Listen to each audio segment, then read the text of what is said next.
Long ago, I lived as a priestess in Athena's temple. My days were filled with prayers and warmth. But one day, Poseidon, god of the sea, stormed into the temple like a giant wave. His eyes were not reverence but greed. The closer he came, the more ominous allure and fear bound my body. The sacred sanctuary was no longer a refuge, but a prison of dread. Medusa, if you join me, I will grant you unimaginable power. I stepped back and shook my head. No, this is Athena's temple. I cannot accept your offer. His face darkened. You will regret this. Like a crushing wave, I was swept into an inescapable force. Yet the goddess Athena neither noticed nor came to save me. From that day on, my life collapsed swiftly and harshly. I was a victim, violated by a god. Yet Athena made me the sinner. Defiled my temple. This is your punishment. With a stony face, she turned my beauty into a curse. My radiant hair twisted into snakes.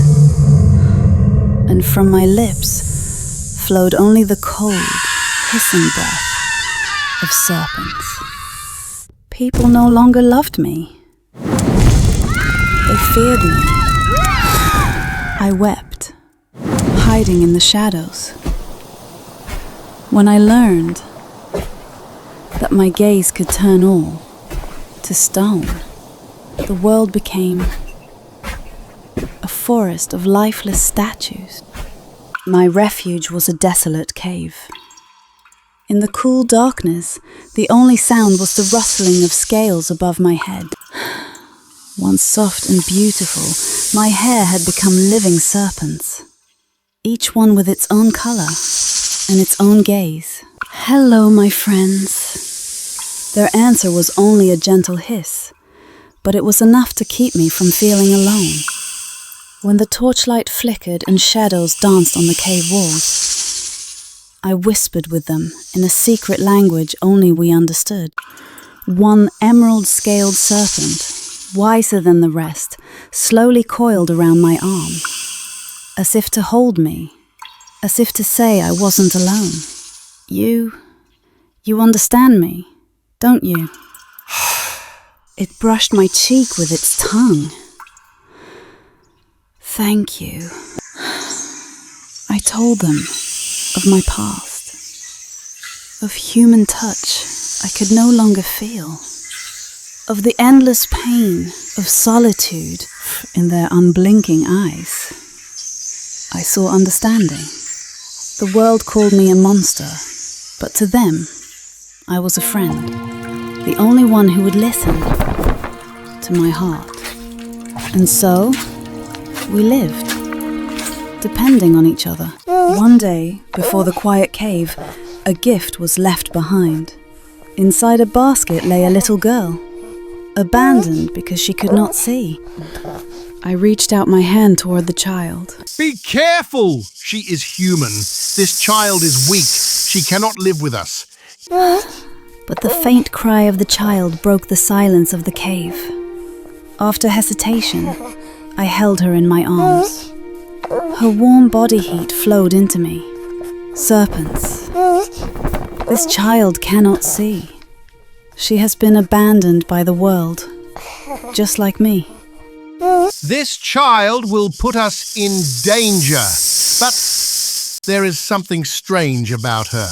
At that moment, the wisest emerald-colored snake approached, gently flicking its tongue against the child's cheek. As the pure resonance spread through the cave, the snakes slowly lowered their heads.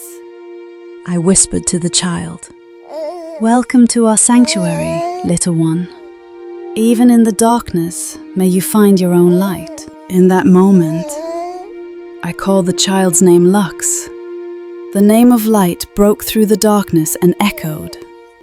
And the snakes and I made a vow together. We would protect this child. Once filled only with silence, the cave was now full of Lux's laughter and the whispers of the snakes. Lux, the snakes, and I, Medusa, became a family bound by fate.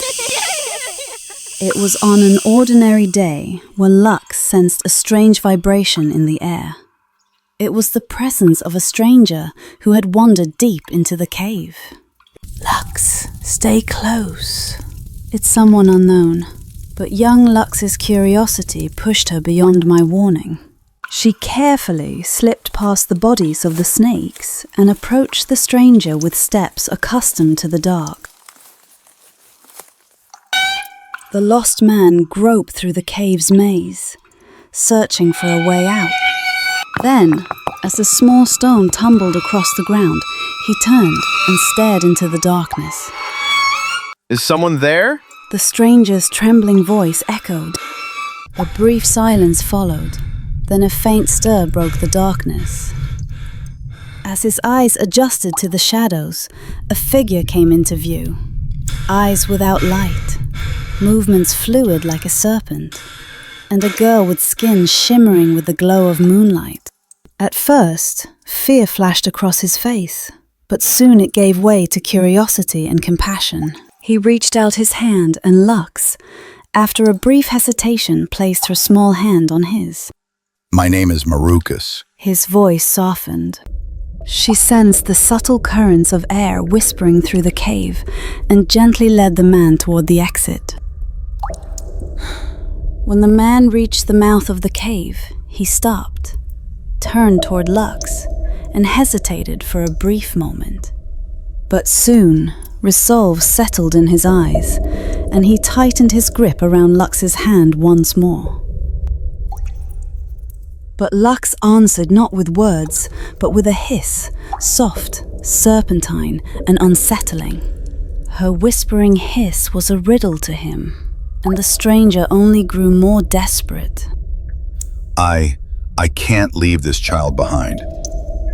Lux struggled, but Marukas lifted her firmly into his arms and began to run toward the light beyond the cave.